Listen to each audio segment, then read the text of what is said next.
Spinoza croyait que cette transformation n'était pas le privilège des philosophes. C'était possible pour quiconque voulait bien examiner son propre esprit.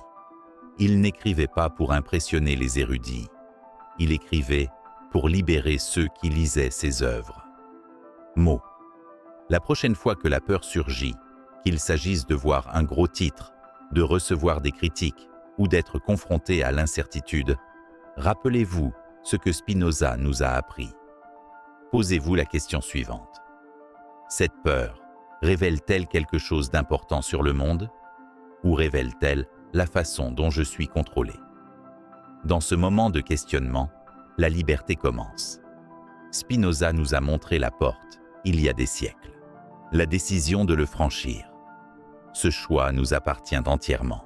Aujourd'hui, nous pouvons regarder nos peurs en face, comprendre d'où elles viennent et, surtout, choisir si nous voulons être commandés par elles. La liberté n'est pas un privilège réservé aux sages, mais une possibilité pour tous ceux qui osent comprendre. Baruch Spinoza. Le chemin qui mène de la peur à la liberté n'est pas simple. Cela nécessite une attention constante afin que nous ne tombions pas dans la manipulation. Il demande du courage pour faire face à des vérités inconfortables et exige de la force pour remettre en question même nos croyances les plus profondes. Mais la récompense, selon Spinoza, est ce qu'il y a de plus élevé, la liberté émotionnelle et intellectuelle. Dans un but de profit de votre peur, choisir la compréhension est un acte de rébellion. Pensez aux choix que vous avez faits par peur, aux opportunités laissées derrière vous, aux risques que vous avez évités, aux versions de vous-même que vous avez cachées. Maintenant, imaginez vivre guidé par la clarté et non par l'anxiété. Ce n'est pas une vie sans défis, c'est une vie dans laquelle les soucis sont juste à la bonne taille. Ils vous propulsent, ils ne vous paralysent pas. Lorsque nous comprenons ce qui génère notre joie, elle devient plus ferme. Cela ne dépend pas tellement de ce qui se passe à l'extérieur de nous. Pour cette raison, Spinoza a décrit son œuvre éthique comme un livre sur le bonheur humain et pas seulement sur la liberté. Pour l'homme moderne, immergé dans une mer de peur manipulée, ces idées offrent un itinéraire pratique, un guide pour prendre une profonde respiration et retrouver conscience. Tout d'abord, apprenez à lire les médias. Comprendre comment l'actualité est choisie et présentée pour générer de l'émotion et pas seulement informer. Deuxièmement, entraînez-vous à faire une pause. Lorsque vous avez peur, attendez avant d'agir de manière impulsive. Troisièmement, recherchez diverses sources d'informations qui remettent en question ce que vous croyez déjà. Quatrièmement, construisez des communautés basées sur l'empathie et non sur la menace. Des relations qui unissent par la compréhension et non par la peur. Ces pratiques n'élimineront pas la peur et ne devraient pas l'être, mais elles empêcheront la peur de prendre les rênes de votre vie. Baruch Spinoza est mort en 1677, mais son avertissement résonne à travers les siècles, avec une urgence de plus en plus grande. La peur est le plus grand ennemi de la liberté. Nous vivons à une époque où la peur n'est pas seulement un sentiment, c'est une industrie, c'est une tactique politique, c'est un outil de contrôle social. Mais le message de Spinoza, au fond, est chargé d'espoir. La capacité de penser clairement qu'il appréciait tant est encore disponible pour nous tous. Mais Spinoza ne s'est pas arrêté au diagnostic. Il a offert un chemin vers la libération. Au cœur de sa proposition se trouvait ce qu'il appelait les idées propres, c'est-à-dire une compréhension claire et véridique de la réalité. Pour lui, la connaissance n'était pas quelque chose de lointain, de théorique. C'était une puissance transformatrice. Lorsque nous comprenons d'où viennent nos émotions, elles cessent d'avoir leur domination sur nous. La peur se nourrit de l'ignorance et l'ignorance se dissipe devant la lumière de la clarté. C'est pourquoi les régimes autoritaires limitent toujours l'accès à l'information. La connaissance est l'ennemi naturel du contrôle basé sur la peur. Spinoza nous invite à traiter nos émotions avec la même objectivité qu'un scientifique. Lorsque vous avez peur, demandez-vous « Qu'est-ce qui a causé cela ?» La menace est-elle réelle ou inventée? À qui profite ma peur? Ma réaction est-elle juste? En traitant vos émotions comme des données et non comme des ordres, vous créez un espace entre le sentiment et votre réponse. Et cet espace est le début de la liberté. Spinoza appelait cela l'amour intellectuel de Dieu. Il ne s'agit pas de religiosité, mais de respect profond de l'ordre de la nature, où la compréhension rationnelle remplace la peur surnaturelle. Il n'a pas prêché que nous réprimons nos émotions ou que nous devenons froids et logiques. Au contraire, il a fait une différence cruciale. Il y a des émotions passives qui nous atteignent et nous dominent, et il y a des émotions actives qui naissent de notre compréhension. La peur est passive. Elle vient de l'extérieur et nous contrôle, mais la joie qui naît de la compréhension est active. Elle jaillit de l'intérieur et nous fortifie. Le but n'est pas d'arrêter de ressentir, c'est de changer la qualité de ce que nous ressentons. Et le pire est encore à venir. La peur chronique a des effets profonds et durables. Lorsque nous ressentons fréquemment de la peur, notre cerveau renforce les connexions qui nous permettent d'identifier les menaces. Cela a même un nom, la potentialisation à long terme. C'est-à-dire que plus nous vivons dans la peur, plus notre cerveau est entraîné à voir le danger en tout.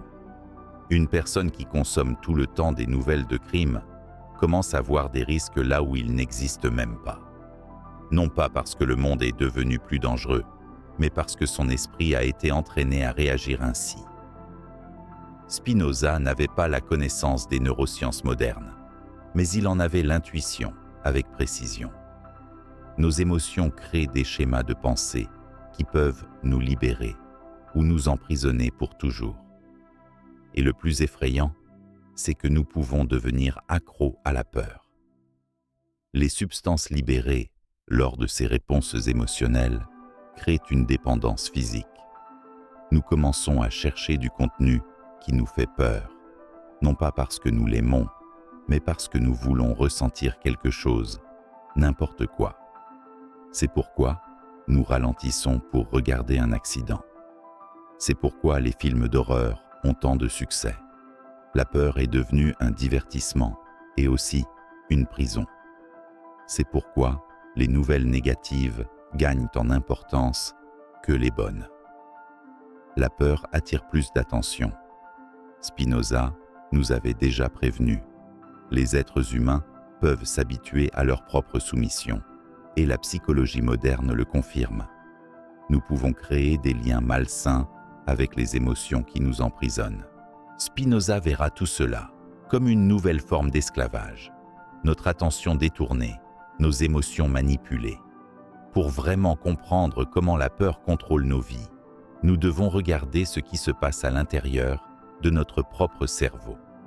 La peur s'active dans l'amygdale, l'alarme naturelle du corps. C'est cette partie qui déclenche la réponse de combat ou de fuite, conçue pour nous protéger des menaces physiques. Notre corps est inondé d'hormones de stress. Le cœur s'emballe, le sang quitte l'estomac et va directement vers les muscles. Mais voici le problème. Ce système ne peut pas différencier un vrai prédateur d'un titre alarmant. Notre corps réagit aux deux, comme si nous étions en danger imminent. Et le plus dangereux, c'est que ce système ignore notre raison. Dans un état de peur, le cerveau désactive littéralement la partie qui pense clairement, la région responsable des décisions rationnelles. Ce n'est pas une faute du corps, c'est un mécanisme de survie. Dans le passé, s'arrêter pour réfléchir devant un lion affamé pouvait signifier la mort. Aujourd'hui, Cette même réaction automatique nous rend vulnérables à la manipulation. Ceux qui comprennent comment fonctionne la peur peuvent activer ce système et proposer des solutions pendant que notre raison est éteinte. Les crèmes anti-âge n'offrent pas seulement des soins de la peau. Ils vendent la peur de devenir invisible. Les articles de luxe n'offrent pas seulement de la qualité. Ils offrent un bouclier contre la peur d'être jugé. Et donc, nous passons nos journées dans des emplois que nous détestons, à acheter des choses dont nous n'avons pas besoin, à essayer d'impressionner des gens qui s'en fichent. Tout cela est motivé par une peur silencieuse. La peur de ne pas être assez bon. La forme de contrôle la plus subtile et la plus dangereuse aujourd'hui est peut-être celle qui se produit sur les réseaux sociaux. Ces plateformes ont réussi à exploiter comme personne d'autre nos peurs les plus humaines. La peur d'être exclu, la peur d'être rejeté, la peur de se mettre dans l'embarras devant tout le monde. Chaque like, chaque notification, chaque alerte sur le téléphone portable active une petite dose de dopamine dans notre cerveau et cela nous retient. En moyenne, nous touchons nos téléphones portables plus de 80 fois par jour. Mais ce n'est pas la véritable connexion qui nous y maintient. Il s'agit d'un jeu émotionnel soigneusement programmé entre la récompense et l'anxiété. 5 menaces pour votre stabilité financière. Nouvelles menaces détectées. Ces phrases ne sont pas des faits neutres, ce sont des appâts émotionnels calculés pour éveiller nos instincts de survie les plus primaires. En politique, la peur est utilisée de la même manière. Il ne s'agit pas seulement d'un désaccord entre idées. L'adversaire est dépeint comme une menace pour l'existence même de la société. Et le message est toujours le même. Ayez peur. Je suis le seul à pouvoir te protéger. Cette tactique fonctionne parce qu'elle bloque notre pensée rationnelle. Au lieu d'analyser les politiques sur la base de preuves, nous cherchons un abri immédiat face au danger, même s'il n'est que perçu.